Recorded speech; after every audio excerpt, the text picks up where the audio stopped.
Irish government when you became Prime Minister? Well, first of all, thank you very much indeed for having me to the committee. It's a great privilege to be with you all this morning, especially as we come to the 25th anniversary of the Good Friday Agreement, or the Belfast Agreement. I would characterise the situation as the following. There have been a lot of extraordinary work done by John Major and his team, and they'd investigated some of the main questions. They'd identified some of the key issues. Unfortunately, before May 1997, the ceasefire had collapsed. The situation was in breakdown. Shortly after I came to office, there were fresh terrorist attacks. So there had been a start made, but it had obviously collapsed under under the weight of disagreement and also the activities of the IRA. And so when we came to power, it was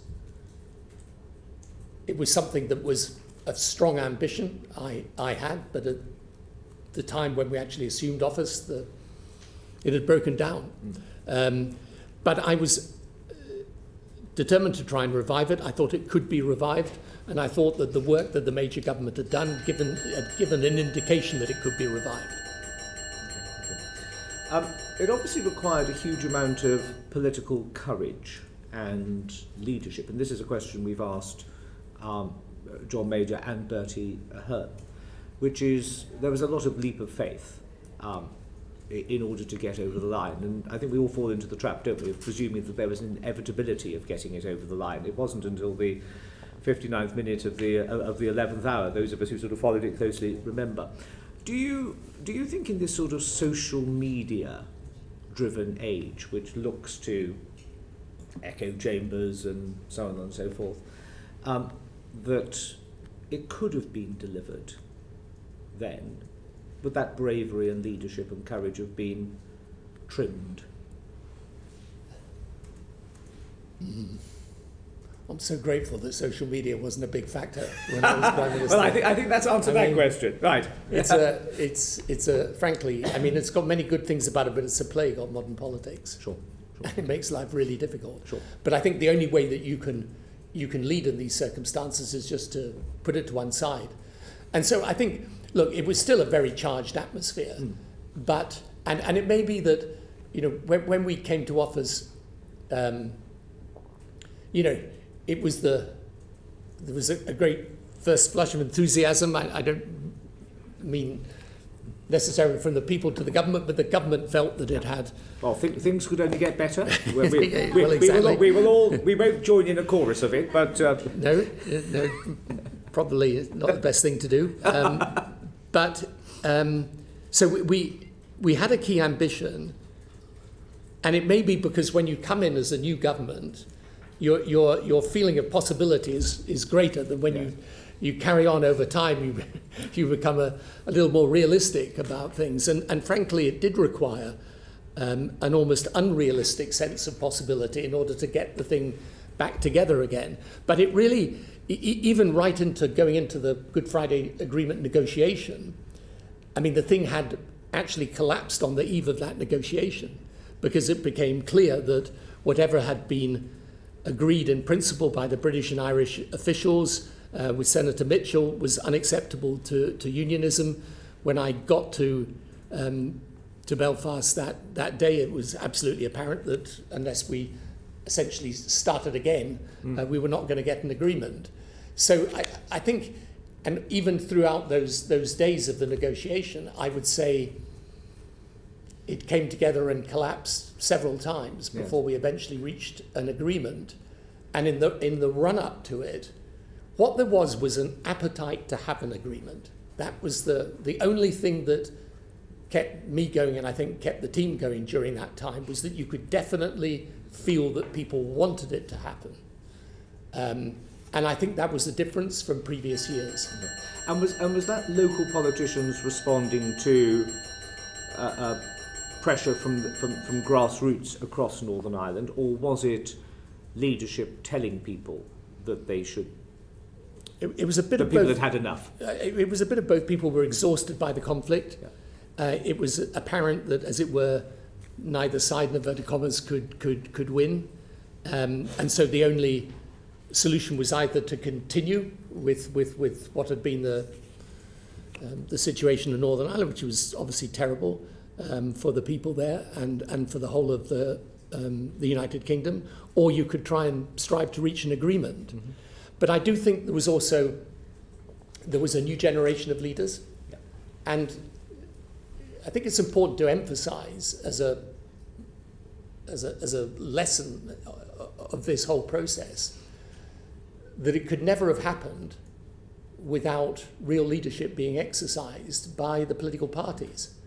And each of them had to say things to their own followers that were uncomfortable, that people didn't like. And that is the true mark of leadership in the end. Because any fool can tell the people that support you what they want to hear. It's when you're telling them what they don't want to hear that yes. The test of leadership is forged. And David Trimble was the leader of the unionist community. I mean, David was an absolutely devoted unionist, but believed the time had come to try and reach agreement. The Sinn Féin leadership were in a different position from the position they'd been in previous years. Seamus Mallon, the SDLP, it's worth saying, they were people who took a lot of risks for peace. Then there were, the parties that are now more significant, like the Alliance Party and so on, the Women's Coalition. They were also agitating for a new direction. And even though the DUP at the time were opposed to the agreement, I think they were opposed to it, but willing to wait and see how things turned out. And, it's worth recording that Ian Paisley also showed leadership when he finally took the DUP into government. So I think, there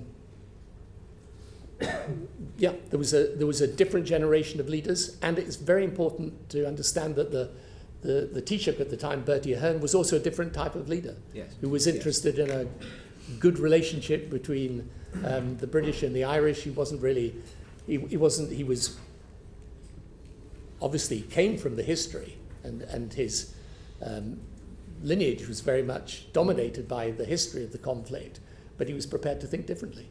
Sure. One of your predecessors said the worst thing in being a Prime Minister was events, dear boy, events.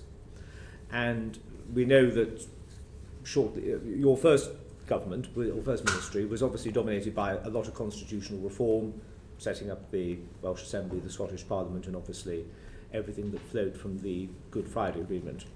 Conflagration in the Middle East obviously took up a huge amount of HMG bandwidth. Was that a negative distraction, as it were? Because I did the support from Westminster through to Belfast to make sure that the show was kept on the road. It clearly needed greater nurturing than Cardiff and Edinburgh. And there seem to be two big questions which certainly other commentators appear to have suggested may have been envisaged to be sorted out in 2000, 2001, 2002. Legacy and a fleshing out of the criteria that may or may not lead to a border poll. Is that a fair assessment? Are there things that you saw would have been more immediate in that process, which had begun by the Good Friday Agreement, which then got derailed because of larger events? And looking back, is that a disappointment? No, I would really say it once we got the Good Friday / Belfast Agreement up and running and in place, preserving it became a vital priority of the government. And so I didn't, yes, of course, the events post 9/11 were hugely important and took up a lot of time, but they never displaced Northern Ireland as a priority. And I think, the record would show that I continued both engaging with the issue personally, yes. Making visits. We used to have these weekends away where we would try and resolve thorny issues. No, it was always going to be a top priority for us. And some of the issues, because the Good Friday Agreement, it was a framework which then a whole lot of other things had to happen. But all of those things were difficult.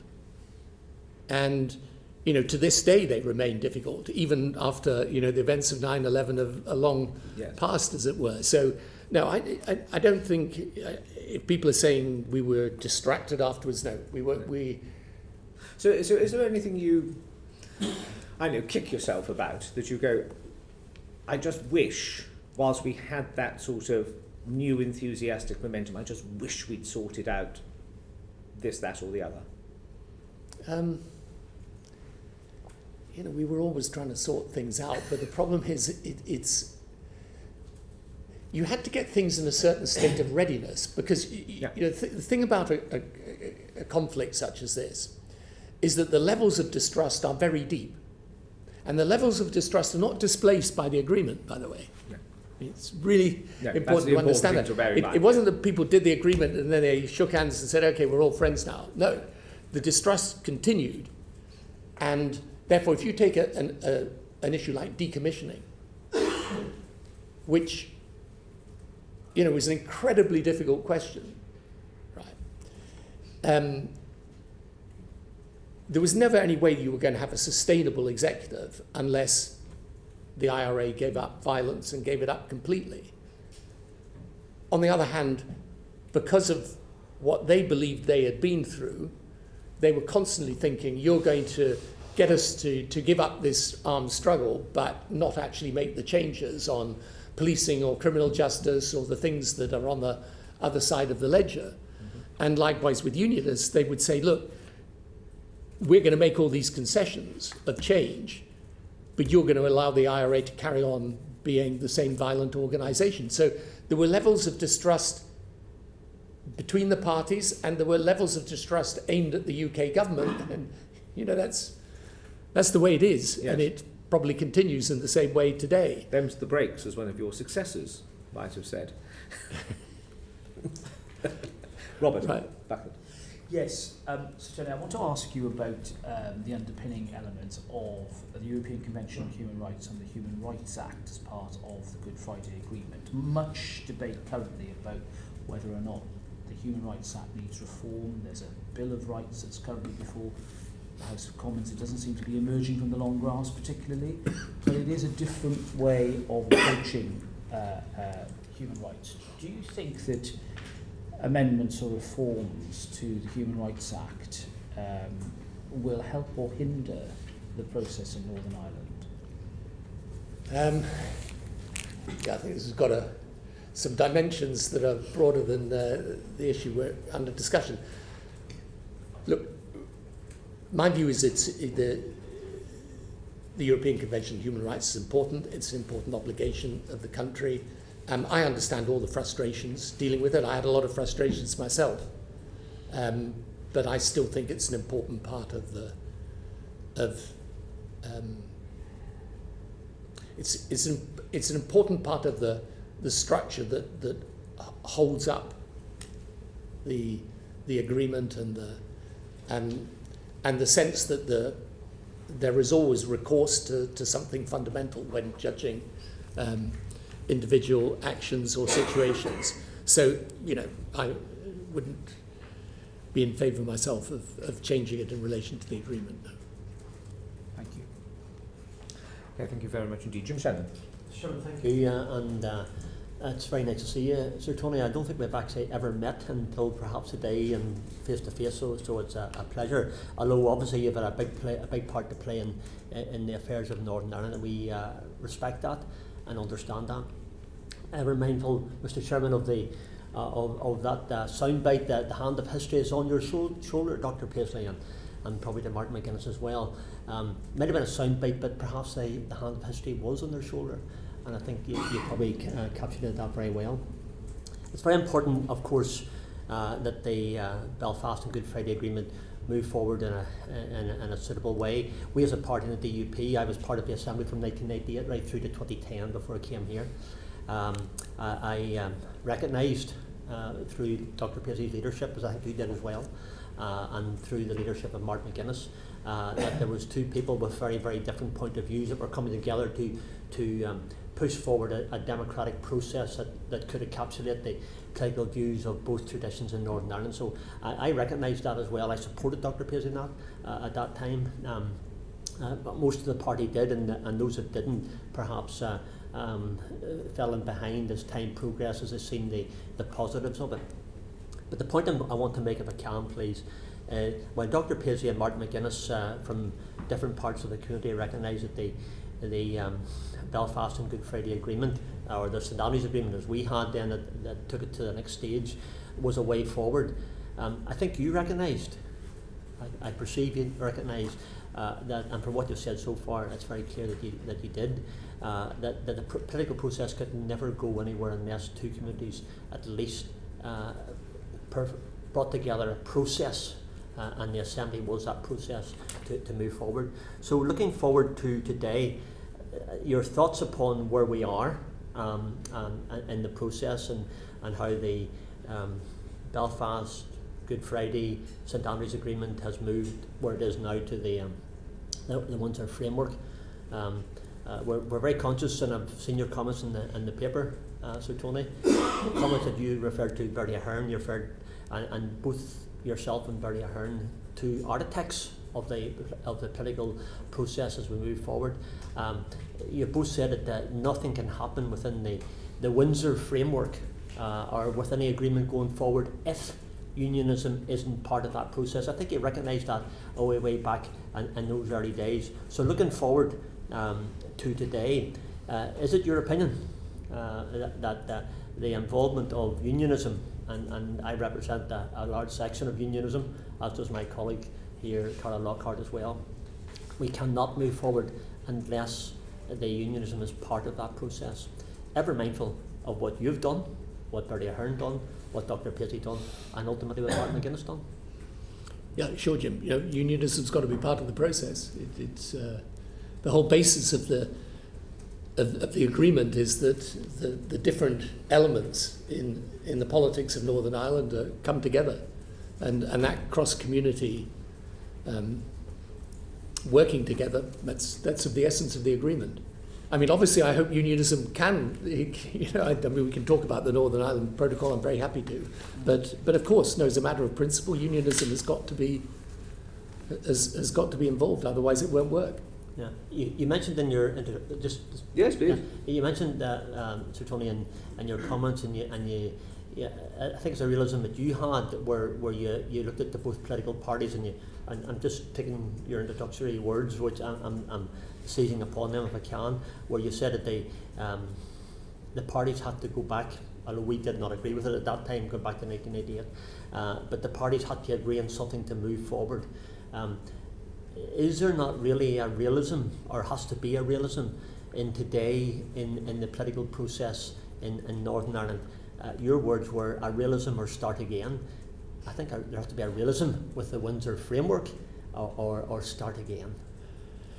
Yeah, no, there has to be a realism, but I think, I mean, to go straight to the point, Jim, on the Windsor agreement and the protocol. The problem is we're trying to reconcile, the inevitable two different elements that come from Brexit and its impact on Northern Ireland. So, once you, for the first time, you end up with a situation where the Republic of Ireland and the United Kingdom are in a different relationship to Europe, and in a different relationship to its customs union and single market, then the border between north and south on the island of Ireland becomes the frontier between the EU and the UK. And so inevitably there is a problem, because you want the border to be open. That's always how it's been, and the one point of consensus amongst all the parties in Northern Ireland is keep the border between north and south open, quite rightly, because that makes life easier for everyone. But once that border then becomes the external border of the EU, you've got a problem, because you're not in the same relationship with the customs union and the single market. And the idea was to ensure that Northern Ireland retained the benefits of being in the single market, keep the border open, But that then leads the European Union to say, well, yeah, but how do we then manage the rules of the single market? So it was always going to be a difficult circle to square. And the protocol and the Windsor Agreement are an attempt to square it. So I think the question is, but the realism is that there is no real answer to this problem, because, I mean, just to say, when John Major and I went to Northern Ireland during the course of the referendum, we said this is going to be a problem, because it obviously was going to be a problem. I don't think there's no theoretical answer to it. There is a practical answer. And my reason for supporting what the government, this Prime Minister, has done on the Windsor Agreement is that I think it represents the most practical way forward that minimises all the theoretical objections. It doesn't remove them, but it means that they're going to be should be, in most circumstances, practically insignificant. And that is honestly the best I think you can do with this. I appreciate your answer, but we want to make sure that the Windsor framework does not become the Windsor knot for unionism. Thank you very much indeed. We mentioned at the top of the session the lack of inevitability of landing the Good Friday Agreement. 25 years on, do you think there's sufficient public knowledge, particularly amongst younger people, of both the significance of the event, and do you think that there's an underpricing of the dividend that peace actually is for Northern Ireland? Yes and yes. I mean, I think, it's only natural. Life moves on, and that's one of the great things about it, that life does move on, and people don't think about it in the same way. But when I was growing up in politics, as it were, I mean, every day the news would be full of stories of fresh acts of terrorism, assassination, conflict. It was a very ugly and difficult situation that people lived through in Northern Ireland, and you barely went a week in the UK without it leading the news, and virtually always in a negative way. And I think, if you look at Northern Ireland today, its GDP, I think, is virtually doubled. Its per capita income has virtually doubled. The number of people coming through its airport has doubled. The number of tourists has more than doubled. So Belfast is if I can use it in this context, is a great European city today, and recognised as such. It's a great place. So no, I think there is it's natural, but there is an insufficient recognition, and there's also, I think, an insufficient recognition of the importance, therefore, of keeping this going, because I think one thing that I did underestimate is that I always thought it would be a process and it would take time. But I think the difference with Northern Ireland and most peace processes, and I've had a lot to do with the Israeli-Palestinian conflict, and one difference in favour of the resolution of the Israeli-Palestinian conflict is that in theory, at least, there is an agreement as to the final outcome, which is a two-state solution. Now, it's gone way off course, plainly. But if you were to ask people in the international community, they would say, okay, but we know where we want to get to, it's just that it seems impossible to get to it. But with the Northern Ireland conflict, we've never resolved the central question, United Ireland or United Kingdom. And therefore, in a way, part of the outstanding result of the agreement was absent that agreement as to the eventual outcome, and an agreement that people would disagree as to what the ultimate solution would be. There was nonetheless the opportunity to bring peace. And we did that there was an intellectual framework at the heart of the agreement, which is in essence the acceptance by republicanism and nationalism of the principle of consent, that Northern Ireland would remain part of the UK for as long as the majority of people wanted it, and in return for that, the creation of institutions that people felt were just and would resolve some of the feelings of injustice, and would also reflect, and this is where the Strand 2 and Strand 3 were important of the agreement, would reflect the nationalist aspirations of almost half of the community in Northern Ireland. So there was there was a construct around the agreement that had its own coherence, and we would never have succeeded without that. But implementing each of the stages of this was agonizing, and it's disappointing that we're still dealing with many of those issues, and that distrust is deep. And by the way, you can tell the distrust because every time you hear a politician, including myself, speak about the Good Friday Agreement, occasionally, particularly when you've got an eye on the unionist audience, you call it a Belfast Agreement. And then we try and resolve that by saying, well, it's a Good Friday stroke Belfast Agreement or a Belfast... But that is an indication. And if you're in Derry, Londonderry, it gets entirely confusing. Yes. So it's, that's the way it is. But it's still a world better.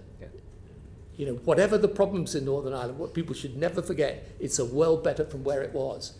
And if we exercise common sense and realism today, we can keep the peace intact and ensure there is a situation where whatever difficulties and challenges there are in Northern Ireland can be resolved by negotiation and agreement, not violence. I mean, have you got any thoughts? I mean, you were often sort of seen as one of the great sort of political communicators of recent years, but have you got any thoughts about how that message can be distilled and indeed received by a younger audience in Northern Ireland, without sort of scaring them of the, blood on the streets and the crashing down of buildings and bombs and so on and so forth, in order to have a higher regard for the peace dividend? I mean, colleagues are fed up with me saying this, but if you watch the last couple of episodes of Derry Girls, for example, there's that wonderful montage at the end where it shows the horror, and then it shows the huge enthusiasm and hope and worry on the older generation's face on referendum day itself, and then the joy and relief. We've got something over the line. We've got something to work with.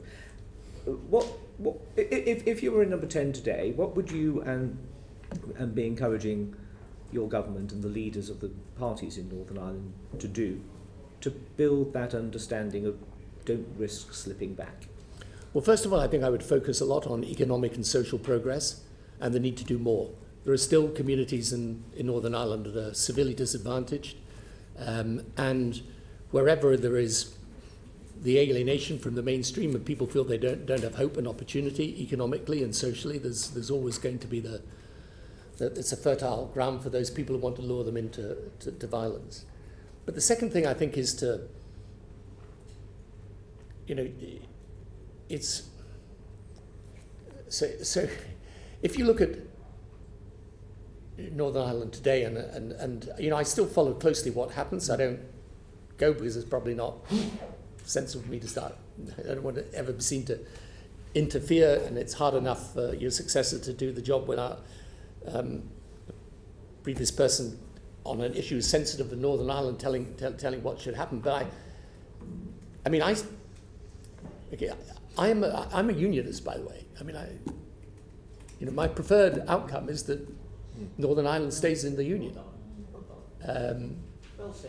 So, but there's a new there's a new member of the Tony Blair fan club, I think, in the form of June Shannon. So if there could be an application form sent to his office, I'm probably about to say something that's going to lose my latest. Oh, right, okay. Don't write the cheque yet, Jim. Well, I know. Since I don't have a lot of them, it's unwise to dissuade those that are. But so here's basically the way I see the politics in Northern Ireland, how it's developed, is that Republicanism, in the end, decided to change its strategy.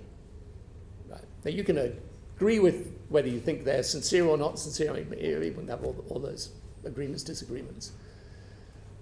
But essentially, they came to the conclusion that the armed struggle was not going to yield what they thought. Right. Now, leave aside the fact that we believe that morally they should have been engaged in it, but they came to the view politically it wasn't going to succeed. And so they've shifted their strategy. And even though it's posed a lot of problems politically, actually, for the SDLP, who were there a long time before, it's been, I think you would have to say from their own point of view, quite a successful political strategy, right? I completely understand I think, and hope where unionism comes from. And I always say to people, one of my earliest memories around Northern Ireland was my grandmother saying to me, there's a great beacon of hope in Northern Ireland, his name's Ian Paisley. And, this was... Get the checkbook out, Jim. This was... So I was always... I was brought up very much within a unionist household. And I understand that the fear of unionism is that everything is a slippery slope, right? You're basically always, if you accept the types of compromises that are in the Good Friday Agreement, if you accept British-Irish relationships, if you accept North-South, and what you're always going to be sliding towards that united Ireland. And that strategy, I don't think, has really changed over the years. I'm quite blunt about it. It's always been like that. And that's why, even though, I say this quite honestly, even though at one level, it was always strange for unionism or any part of unionism to support Brexit, because it would plainly put the issues of Northern Ireland in a difficult context. On the other hand, I kind of accept, for the same reason that a lot of people in my own constituency voted Brexit, some people thought, mistakenly in my view, that the more British thing to do was to vote Brexit, right? And therefore, if you're part of unionism, you kind of think, well, why not? The thing is, that strategy has not really changed.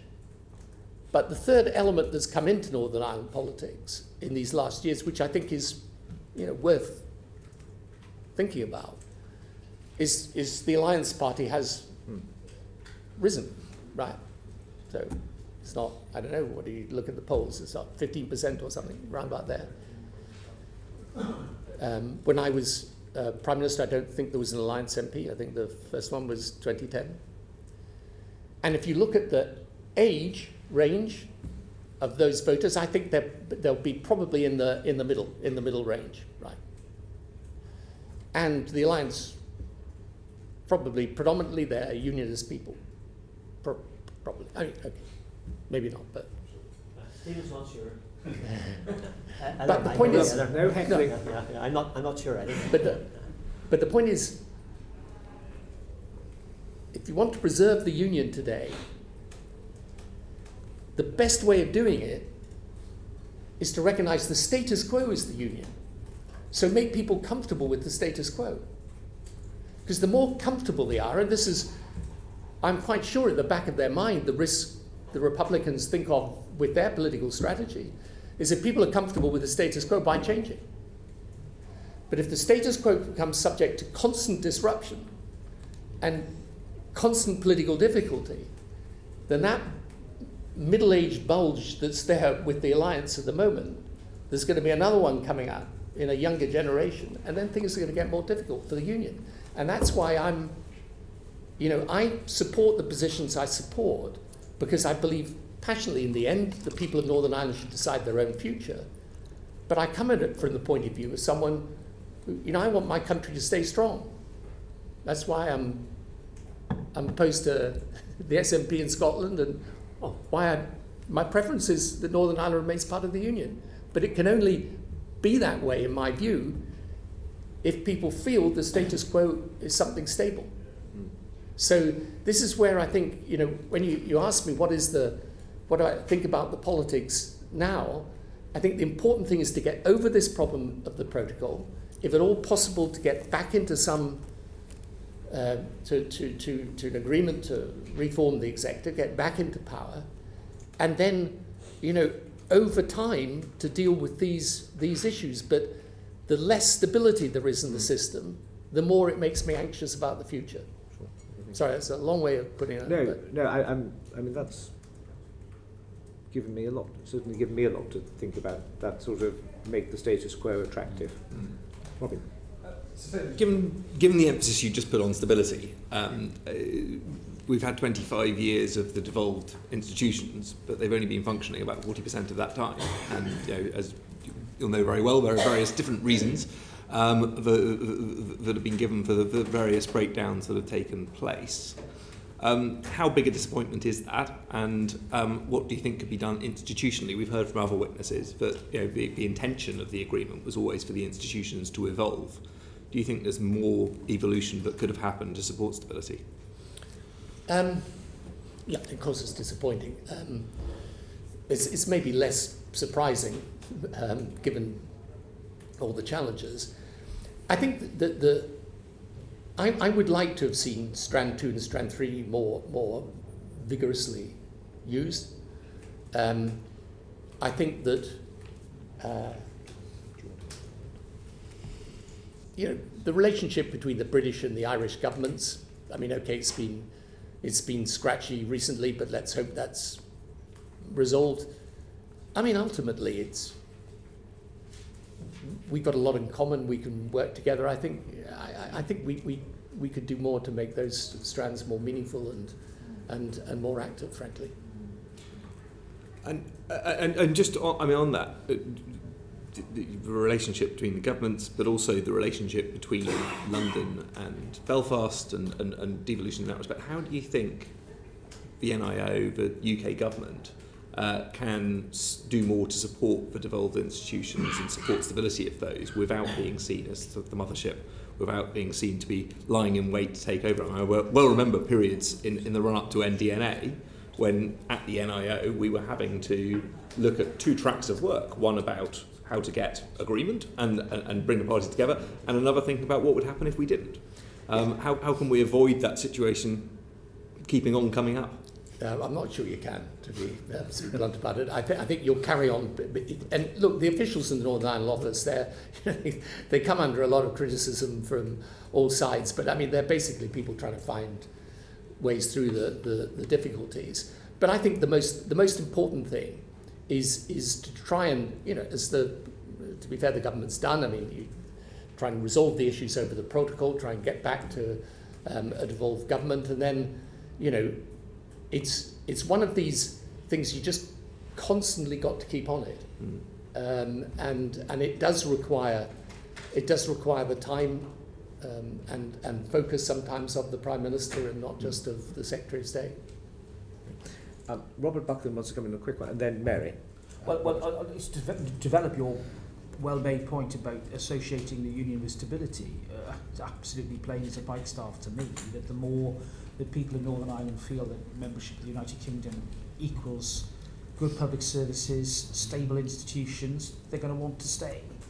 And that does beg the question about the St Andrews Agreement, the St Andrews Agreement, and the current way in which the executive is formed.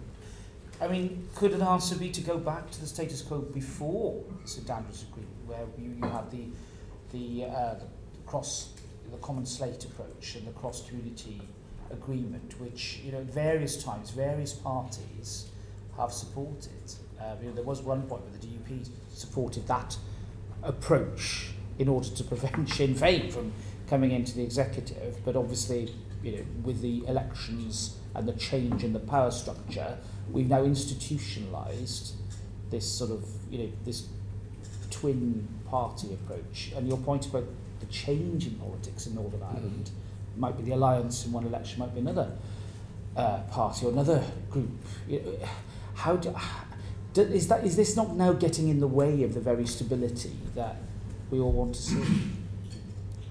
Yeah, I've got an awful feeling that the words d'Hondt principles might come into. Well, we've had evidence about which I hoped I would never have to hear again. Yeah, but I know the feeling. Yeah, I think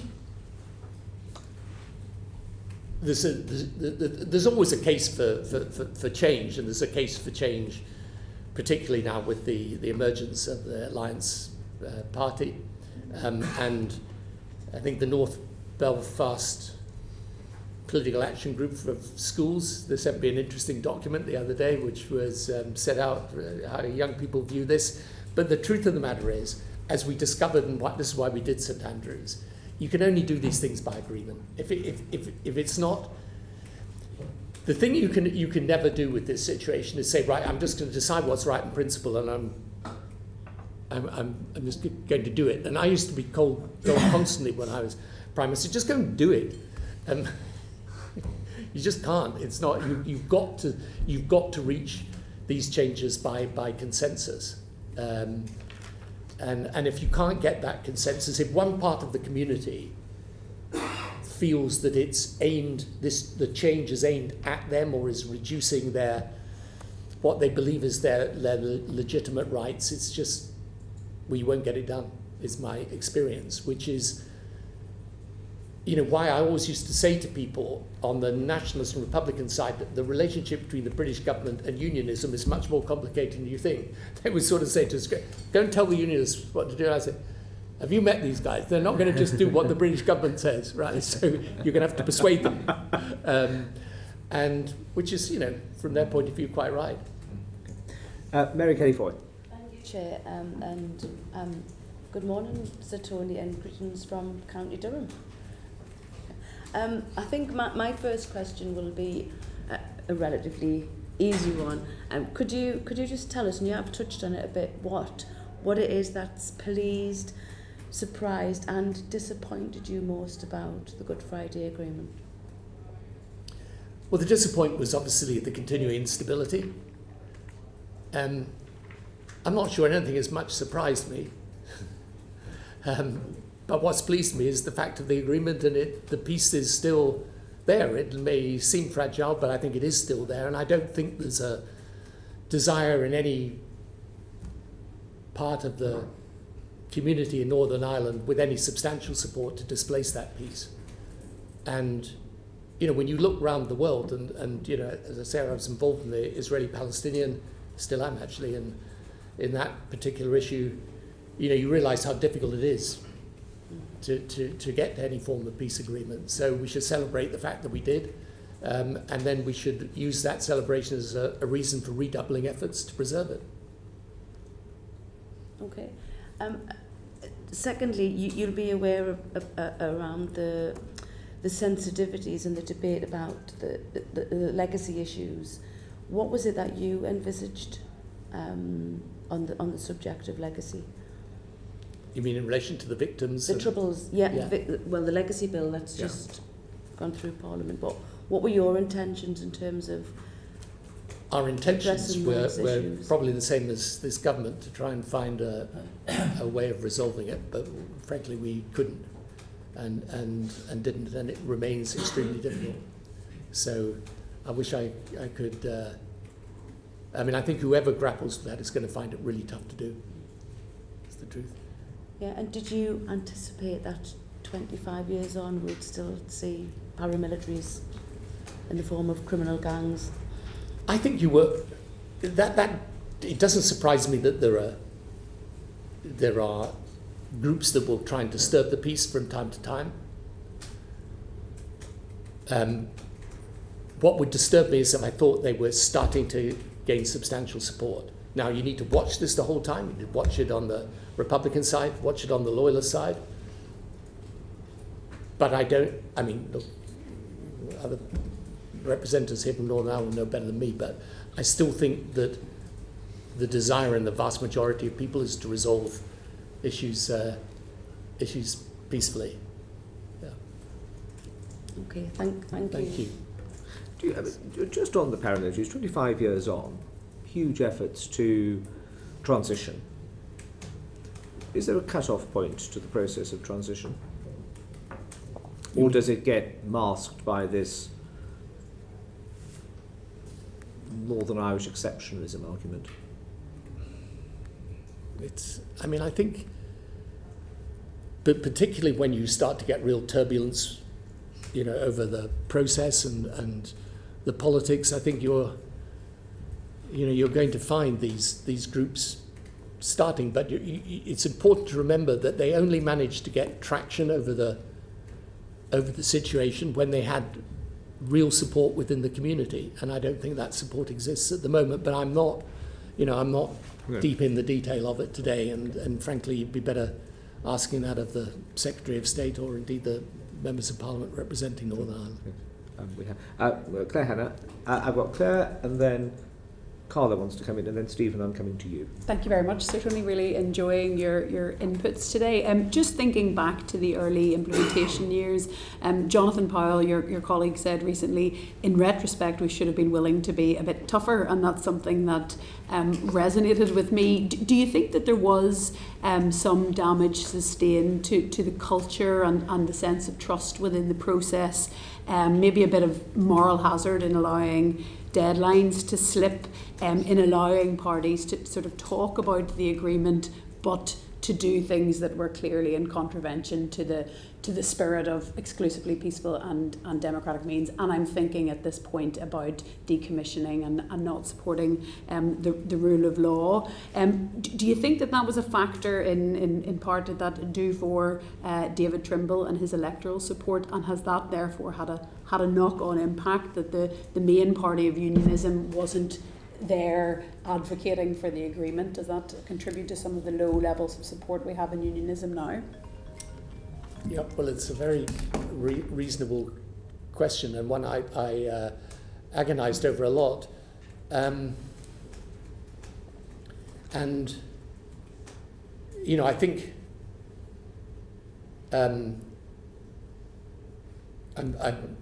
made a speech once about the process of ambiguity ending and acts of completion being necessary, and it came to the point where, as it were, you know, we had to say to the IRA, look, you've got to stop everything. It's got to be absolutely clear, and not just the paramilitary violence, but the violence within the communities. And you know, you can make the argument we should have done this earlier, but the problem was that we were trying to manage a situation where you were trying to get to the right outcome, but always conscious of the fact that you might lose either unionism on one side, republicanism on the other side. One of the things I found most difficult and most troubling, and I used to have this debate a lot with Seamus Mallon, because Seamus used to say to me, you pay attention to the Republicans because they got the weapons, and that's the very thing that's contrary to the principle that you should be trying to uphold. And it's a perfectly reasonable point.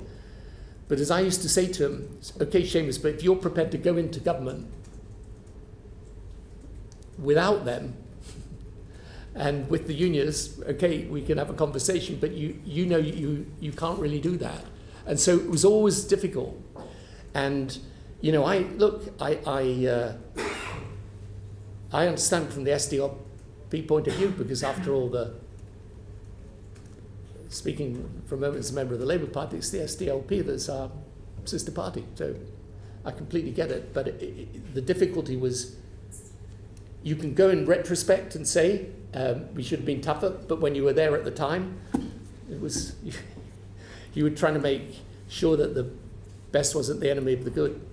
I mean, that's the honest answer. I suppose the squeaky wheel gets the oil, we would sometimes say. But did and building on Robert's question about the changes at St Andrews, did you foresee, and I understand the points you're making about dealing with the moment as it was, did you foresee the polarisation that would follow and ripple on for these 20 years later of bringing, I suppose, those harder line views into the centre? And I appreciate that maybe the logic was that it prevented them from sort of screaming in the windows and thwarting the implementation as they were doing. But had you stepped out the polarisation, that it would probably continue electorally?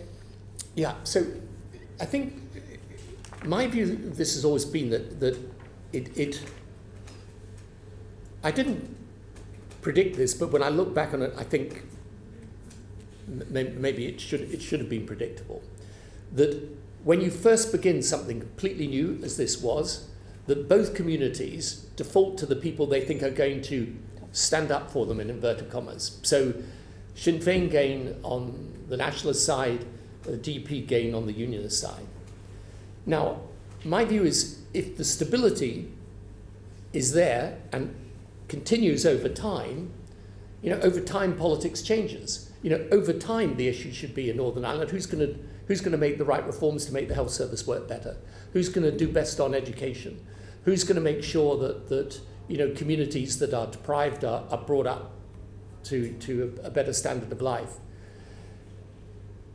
whilst the politics is dominated by the feeling that the thing isn't really stabilised, and therefore you've got to stick with your own, the people, as I say, who, in inverted commas, and I put it in inverted commas, will stand up for your community, I think it's going to be difficult. But politics is a long game often, and I do think, you know, the rise of the Alliance Party in this respect is important, you know, because you're and it may be that in time the SDLP can find the right way of improving its position, and you see this, you know, you see this all over the devolved politics of the UK, and sometimes I have people, particularly on the right, who say to me, look, as a result of devolution, you know, you gave Scottish nationalism a big boost, right? And I always say to them, you think Scottish nationalism was invented by the last Labour government? There were decades before. If we hadn't done devolution, the choice in Scotland would have been between a status quo with no devolution and independence. And in those circumstances, I can tell you over time, there would have been a real move for independence, whereas I still think that my view is that Scotland will probably, in the end, believe its best chance remains with the UK. But I think if you hadn't done devolution, you would have put that stark choice before people.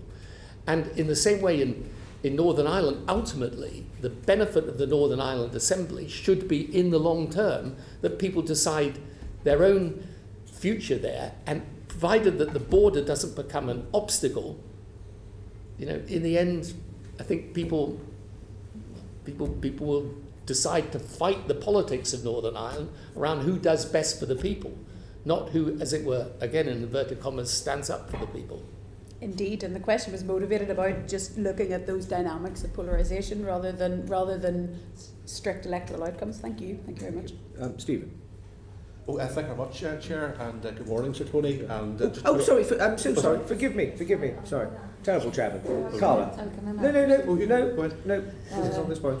Thank you, and nice to meet you, Sir Tony, and thank you for your evidence this morning.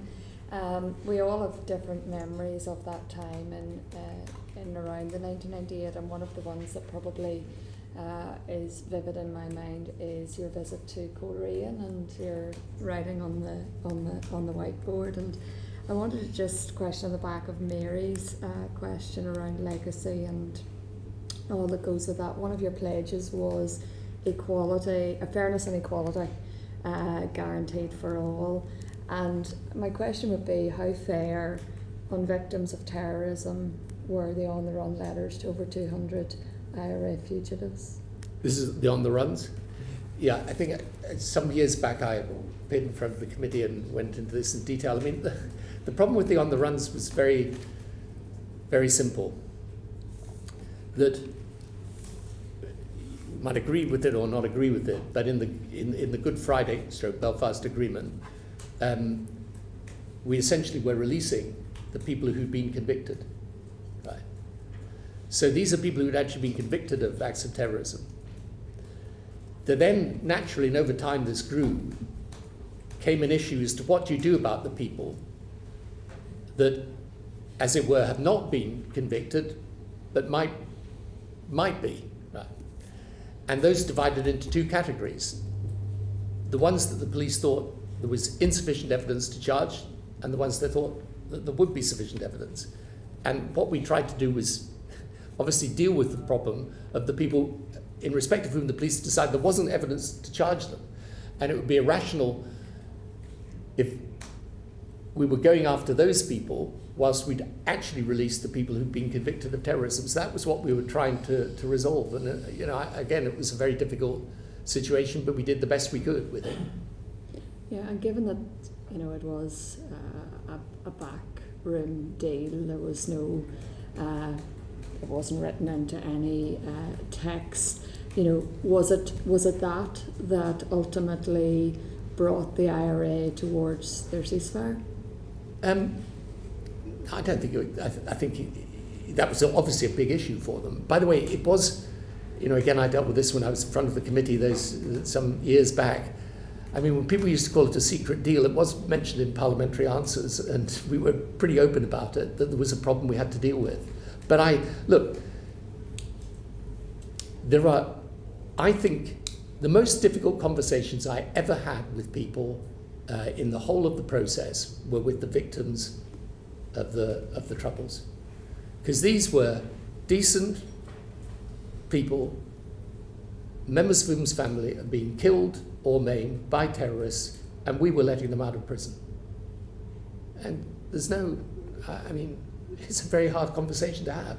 Now, I can and I did justify it by saying we needed to do this for the peace process in order to give people a better future in Northern Ireland. I mean, 3,500 or more people died in the Troubles. We wanted to make sure that there weren't further deaths. But I agree, it's always, there is an element of compromise there that is morally uncomfortable, and there's no way out of that.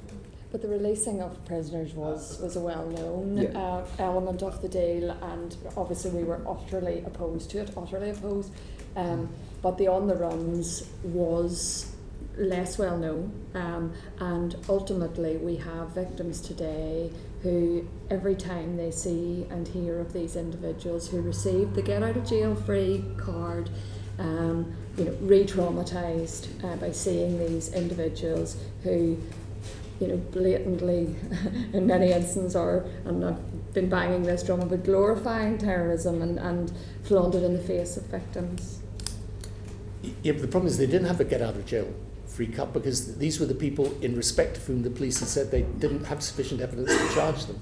So the problem was you were always going to end up in a bizarre situation where you were going after those people, having released people who'd actually been convicted.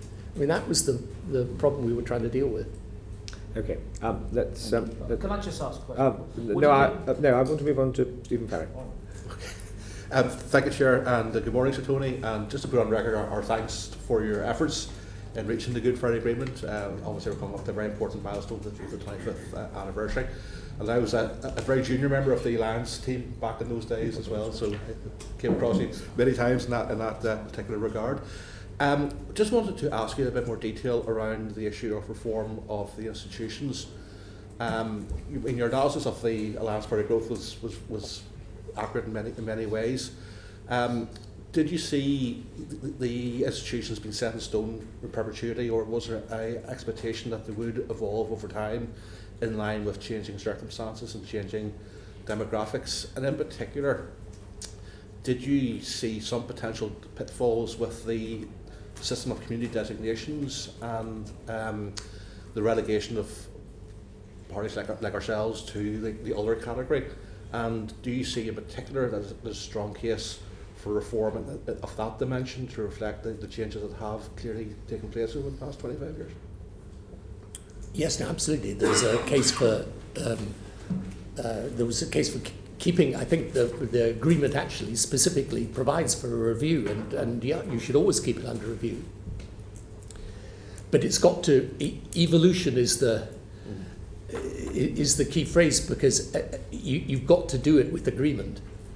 And yes, I mean, I think as time goes on, there will be a growing sense for change, but I still don't think you can make a change to this agreement unless it's done consensually. If you do it and one part of the community feels it's aimed against them, then it'll be problematic. But I can understand the frustrations from the Alliance point of view. It's just, and as I say, the agreement itself provides for the possibility of review, but I think it can only be done if the parties agree amongst themselves it's going to make for a more effective government. And I think right now the priority's got to be to stabilise the existing situation, to get the protocol laid to one side and to get the institutions back up and running. Could I just probe you on a slightly different aspect of reform, which is around the use of vetoes? If a party has a veto over the current set of arrangements, are they likely to consensually agree to give up that veto in terms of moving towards a more sort of modern, more normalised system of government, particularly mindful that particularly the changes that happened at St Andrews locked us into the situation of this beauty contest as to which party is the largest on either side, but also means the government can't be formed unless both of the two largest parties consent to it. And we've clearly had a situation where in recent past, Sinn Féin stopped government from happening, more recently DUP are happening, and people are very keen to move away from that sort of cycle of politics being held hostage. Yeah, I think I can completely understand the frustrations people have, and you know the concept of veto is got a kind of legal meaning and it's got a practical meaning, and the problem will be if at a certain point in time the legal and the practical completely diverge.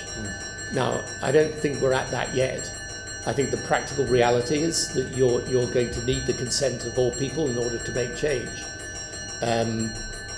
But you know, I completely understand the frustrations, and ultimately will people? I think people will consent to a change if they feel that the pressure within the community is such that people demand it for more effective government. But I think this is very hard. You know, one of the things I learned about this peace process is that there are some things the British government can really come in and, you know, lay down a solution. But there are some things that are really going to depend on the parties themselves reaching an agreement. And you can do a certain amount of facilitation, but what you can't do is just order people, because the reality is still, I think, that if any substantial part of the community disagrees with a change to the Good Friday Agreement, I think it's going to be very hard to get it done. Thank you. Back to you, Chair. Thank you. Sir Robert. Yes, just to develop on Stephen's point, we've had some evidence about whether or not the designations of First Minister and Deputy First Minister should be just changed to call them Joint First Minister. Now, you know, it sounds cosmetic on one reading of it, but it might sort of open up a deeper truth about a one way of unblocking the process. Do you think there's any merit in looking at that sort of change of designation? Well, I mean, I think my view would be there may well be merit in it, but only if people come to it by agreement. That's my point, really. My experience with this is that if a substantial part of either unionist or nationalist opinion is opposed to something, it's very hard to do it. So if they can come together and agree a way forward.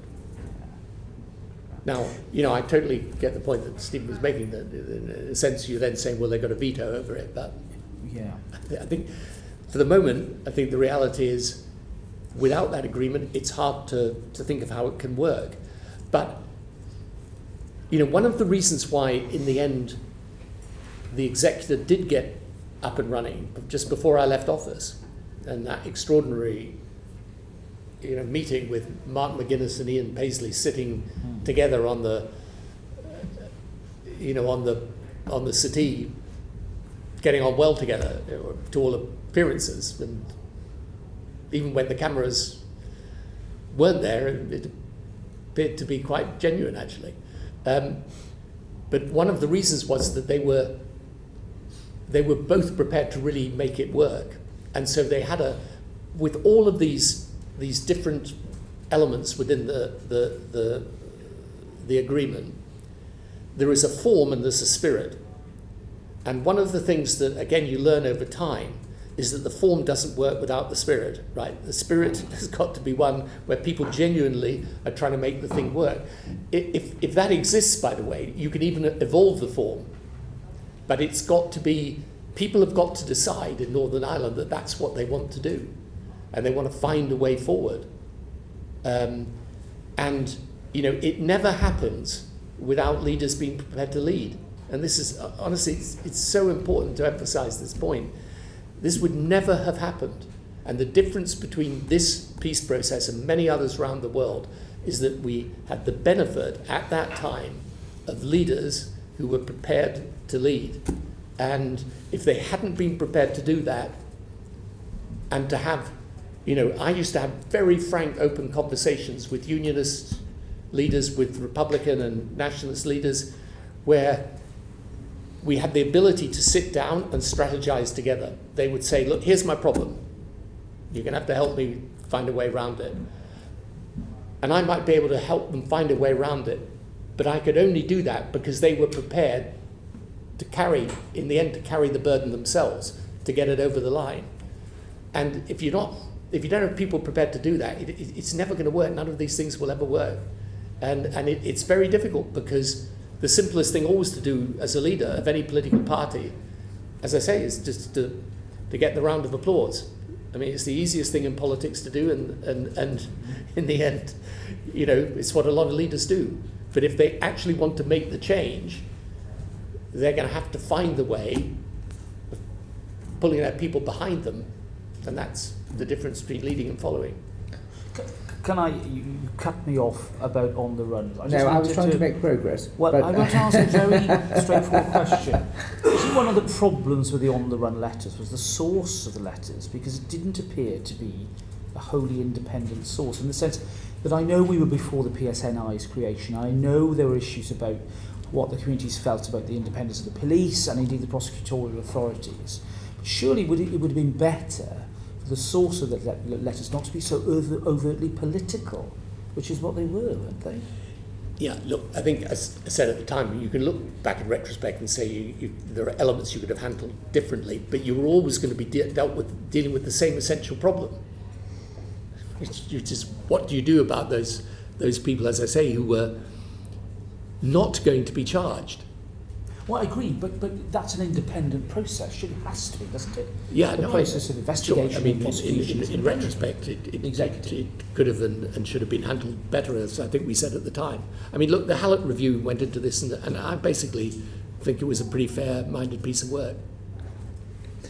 Claire. I think the on the runs letter were inappropriate, but unfortunately we're in a much worse position now. We're having universal on the run under the legacy bill as it stands. But just pick it up, and I agree entirely with the proposal to standardise the First Minister's title. In fact, I amended and put to a vote exactly that issue on a bill about a year or two ago here. But following on from your comment that I thought was very insightful about unionism fearing slippery slopes, does it potentially mask an issue? And it's a sensitive one, but do you think unionism is psychologically ready to be the marginally smaller partner? And if they aren't, what does that what complexion does that put on the next couple of decades of change that are coming, and how do you think they could be assisted in getting their heads around that reality? Well, I mean, I actually, in my earlier comments, broke one of my cardinal rules in this process, which is never try to offer political parties advice from the outside. Sometimes we can all use it. It's never Go on, well give in received. to temptation. Go on. Yeah, no, but no, I think that given the uncertainty that there is at the moment, unionism wants and needs a lot of reassurance. But ultimately, it will be for the unionist community itself they will. I think they will want to make this work. Now, I know I've seen the polls about unionism over the protocol and what they agree or don't agree. I mean, I think there's probably a division within unionism. Well, I hope, because I hope that unionism can find a way of making it work. Because if it can't, then Northern Ireland will remain unstable. And as I say, I personally believe that is contrary to the best interests of the union. That's good advice. Thank you. I think we go back to Stephen Farry, do we not? Yes, I'm covered. You're covered? Both together. Fine. Claire? North, south. Yes, thank you very much. What's your assessment of Strand 2, the north-south dimensions, and thinking back to 1998, do you think non-unionist nationalists in particular would have signed up to the agreement without Strand 2? Because bear in mind, they don't have Strand 2. It doesn't exist at the moment. It's not functioning. No, I mean, Strands 2 and 3 were vital parts of the agreement. Absolutely. No doubt about that. We wouldn't have had an agreement without it.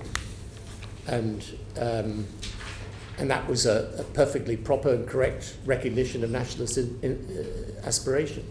I think it was again an inevitable part of the agreement. So I'm not saying it should have been changed, but it's unfortunate that Strand 2 can't operate unless Strand 1 is operating. But that was the reality of the situation.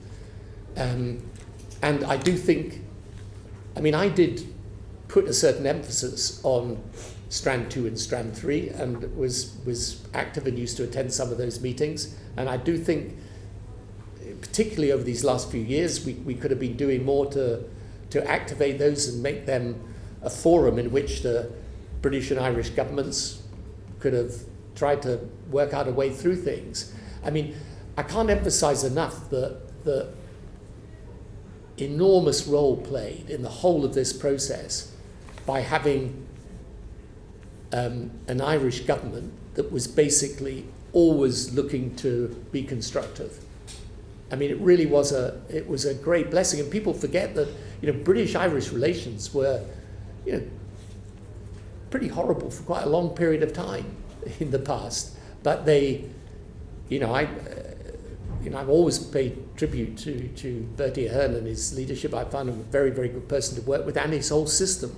You know, his people, they were, you know, you could have completely frank conversations with them, you could have private conversations with them, and then, you know, a whole series of things flowed from that, culminating in the Queen's visit to Ireland, which is a great event.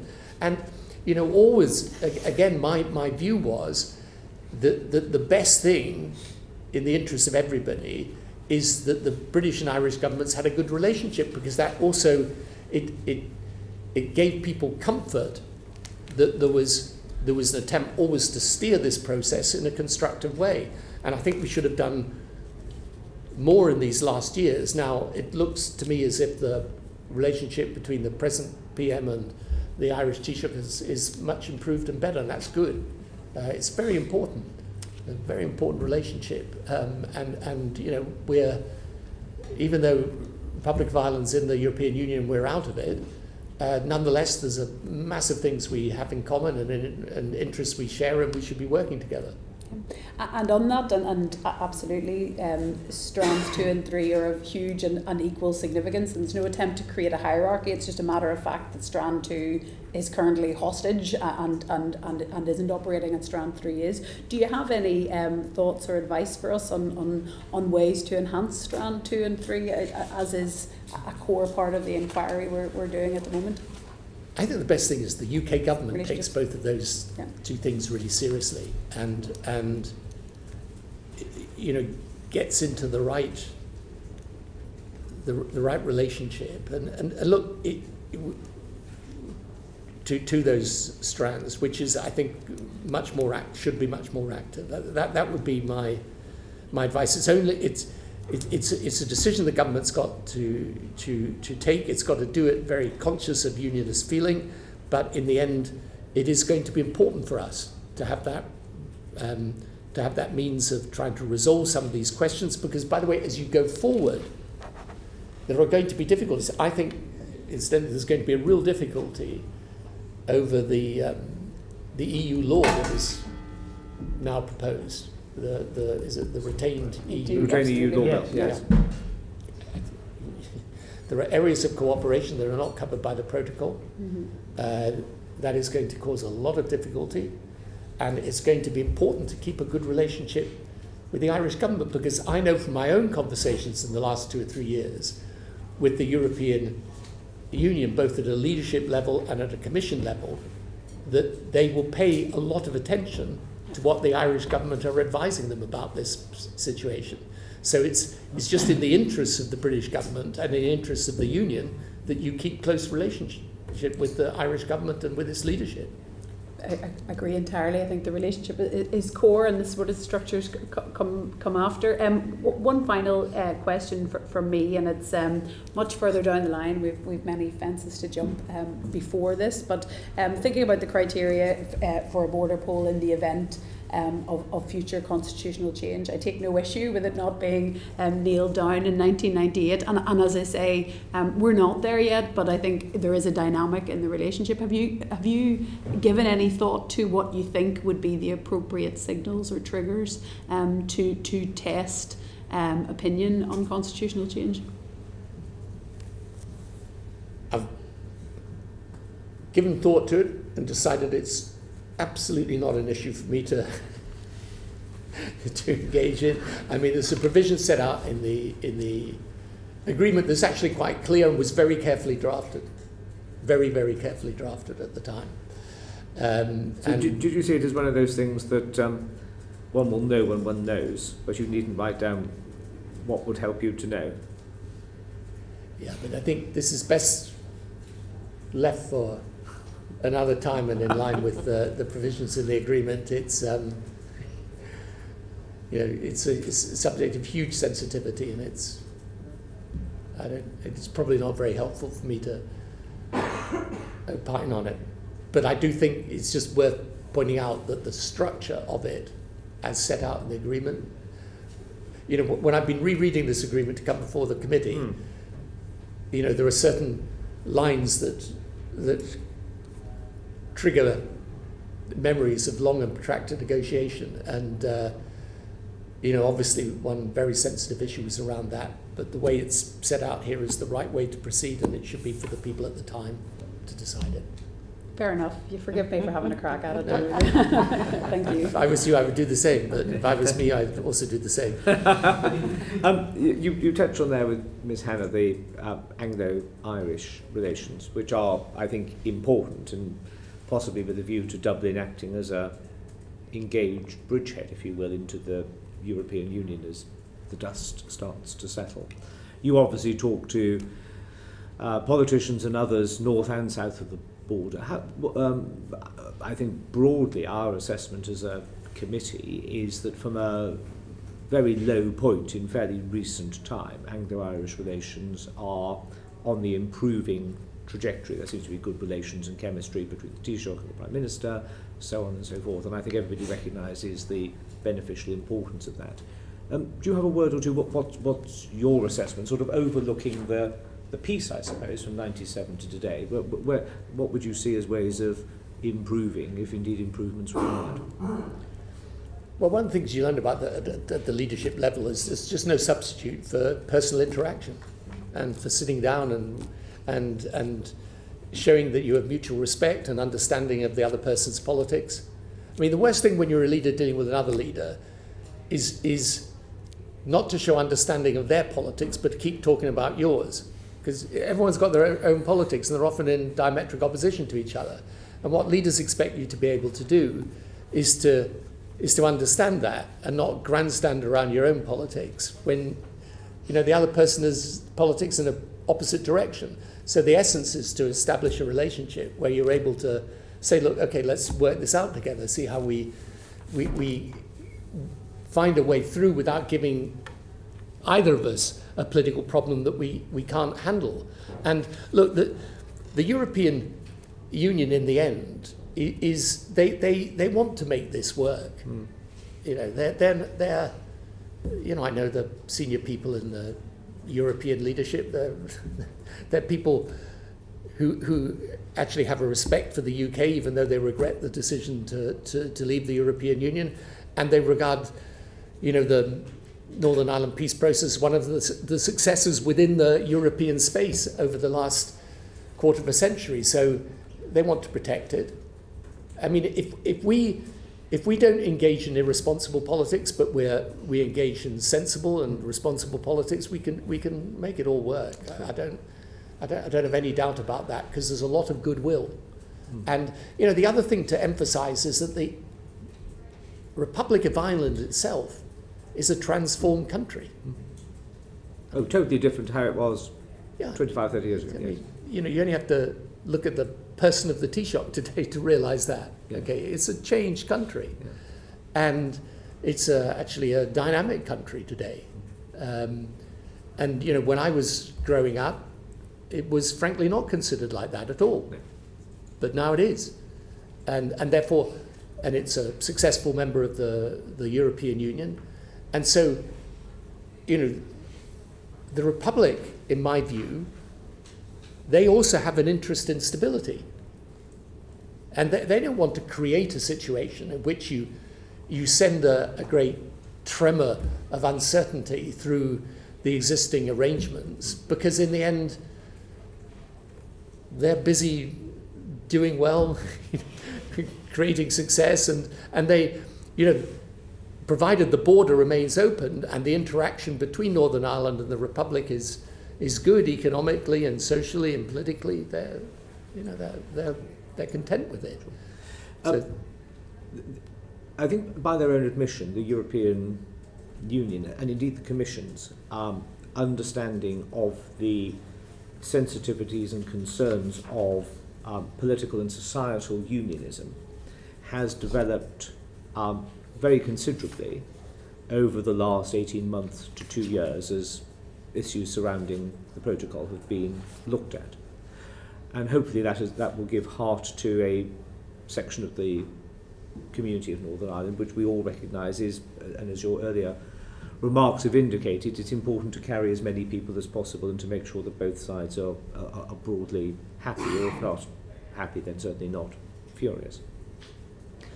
Do you have a concern that obviously the role of Washington is very important, as we know, in the dimension of Irish politics and indeed Anglo-Irish politics?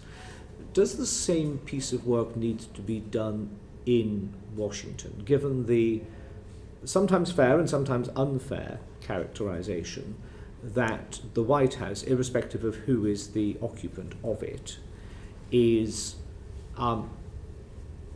less well read up, let me put it that way, on unionism, its traditions, its concerns, the integrity of the UK. And we've got this hugely welcome visit of President Biden. I think President Clinton and Mrs. Clinton are intending to visit as well, which will be a huge fillip and will put the eyes of the world once again back onto the island of Ireland and the importance of the Good Friday Agreement. But is that a concern? So my experience, I mean, first of all, this president, by the way, is deeply committed to Ireland and actually does know a lot about its history and the situation there today. And I found, President Clinton was immensely helpful over the negotiation of the Good Friday Belfast Agreement. President Bush actually visited a school in Northern Ireland, I think, in the course of his time, and again was very supportive of the process. So my view of the American administration on this issue is, if the UK government looks as if it's in the saddle, riding forward, knows where it's going and what it's doing, they'll just get behind it. And so I think this is why the negotiation of the agreement around the protocol has been important. And it's important also to say about that, because I didn't say this when I was talking about it earlier. I have looked at in detail at the Windsor Agreement, and the truth is, number one, there is an acceptance on both the EU side and the UK side to find practical ways through, and both have shown flexibility to do that. The Europeans have shown quite a lot of flexibility compared with what they could have done if they just decided to take a dogmatic position. They haven't.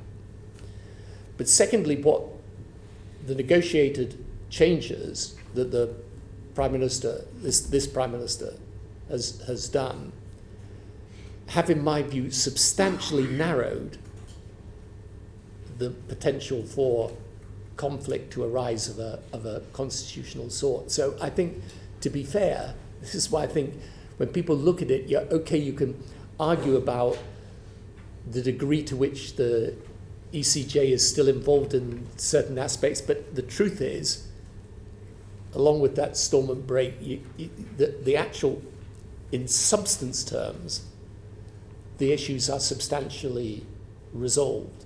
And that's why I hope people do give it support.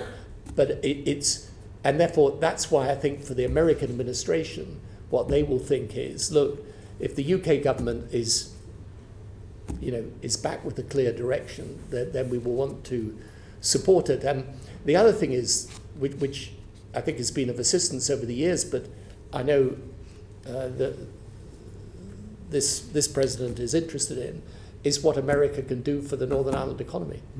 Yes. And that will also be important. Sure. Robin Walker, and then Thank you. You put a great emphasis, and I think understandably, given how the agreements were reached, on the interpersonal relationships and the trust on a one-on-one level that's been built as part of the process. Clearly, part of the genius of the agreement itself is the interlinking of the different strands and the role of the balance between strand 2 and strand 3 in that respect. Do you think it's a matter of regret that fewer of your successors as Prime Ministers have taken part directly in the British-Irish Council? And do you think, I know you don't give advice to political parties, but would your advice in general be for Prime Ministers of the United Kingdom to take a personal and direct engagement in that? Yes, and I think particularly now it's important. Look, I understand one of the benefits of when something ceases to be a big issue, it stops coming across the Prime Minister's desk, and you've always got 1,000 other issues to deal with. And in a way, it's what you want is to be able to spend less time on one issue than another. But I think, I think right now, particularly, as we see this protocol and how it works over the next years, I think the relationship between the British and Irish government will be very important. Mm. And sorry, I was going to say, and surely that's the case, given that those ad hoc side conversations used to take place at Council of Europe, Commission meetings and everything else are not taking place. They make those sort of formal bilaterals actually key. That's a very good point, because obviously when we were in the European Union, at European Council meetings, you're constantly interacting with people anyway, but we're not now, so yeah, it makes it even more important. And just to add to that, the broader issue of interpersonal relationships and trust, I mean, one of the institutions that helped build trust in the run-up to the Good Friday Agreement, and even before your time as Prime Minister, was the British-Irish Parliamentary Assembly. Do you think there are opportunities to look at the structure of that and to broaden its reach in terms of what that could do to build trust and understanding between UK parliamentarians and their counterparts in Madoyle and indeed in Northern Ireland? Yeah, I think it's always good for people to talk with each other so that they understand where the other people are coming from, because the biggest risks with a process like this is always when people misread the politics of the situation and then try and do something that's going to be hugely disruptive. So the more individual members of the Dáil or the UK Parliament are talking to each other and interacting with each other, the better it will be. Thank you. Thank you. Carla. Thank you. Just to touch on something you talked about earlier about some recent polling, and you will be aware of the Lucid poll showed that only 35% of unionists would actually vote yes to the Belfast Agreement, with 54% voting no if the vote was to take place again.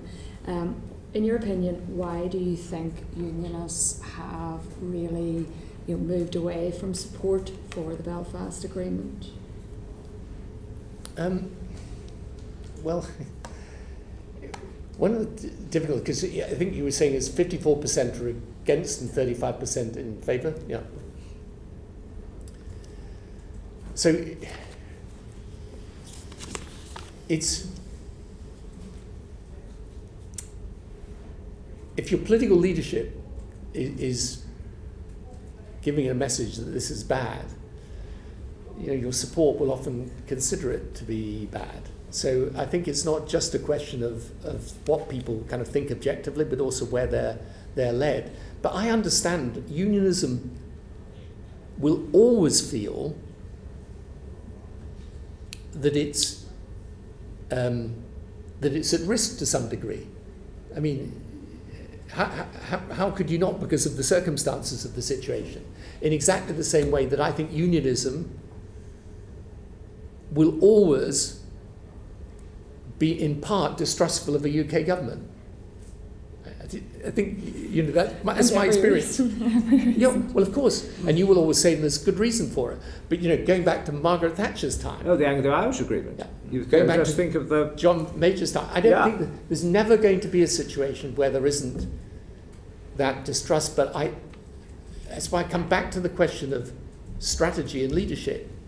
That it is important to work out, and that's why I said to you, I'm a unionist, not in order to to make some great political statement of my own belief, but to explain where I was coming from. The first speech I made as Prime Minister, the first, in 1997, was to an essentially unionist audience in Northern Ireland. When I became Labour leader, much to a part of my party's dismay, by the way, I moved us out of arguing for a united Ireland and said, no, if we want to reach an agreement, we've got to be objective about it. The question is always, what is the best way to achieve your objective? And all I'm saying is, I think when you look at it strategically right now, in my view, the best way for unionism to secure its future is for it to stabilise the situation in Northern Ireland. Now, of course, you shouldn't do that if it's in defiance or undermining basic principles. But I think that this Windsor Agreement, because it's essentially a practical way of squaring a circle, is a way that you can legitimately get the best of both worlds, which is what, in a sense, Northern Ireland wants to do, and then to move on. And I think, yes, of course, why do I think unionism is anxious about it? I think it was always anxious about the Good Friday Agreement. Your party obviously opposed the agreement at the beginning. It come into government, but it's always going to be worried because it's going to think our position within the UK is somehow at risk. I think the disagreement between us is how you best secure the union. Because my view is you best secure it by making the status quo work. And, I remember having a conversation with one of your colleagues early on in the process after the Good Friday Agreement, and he said to me, well, what have we got out of this agreement? And I said, you've got the union. Because for the first time, everyone's going to accept the principle of consent. So everything else is a question of how you get the right political strategy to advance this cause. So I understand the concerns. Honestly, I don't diminish them at all. That's why at an earlier stage around the protocol, I said the European Union should be flexible, try and take account of the sensitivities. But I honestly believe the best thing forward now is to get back into a stable form of government. So Tony, thank you. I have an eye on the time. We said we'd finish at 11. It has just chimed 11 o'clock. On behalf of the committee, can I thank you for your attendance this morning, for taking a wide range of questions from the full range of opinion. And I suppose as somebody who first stood for election along with Robert Buckland back in 1997, you were successful and we weren't. But for what it's worth, can I thank you for completing the mission that Gladstone set himself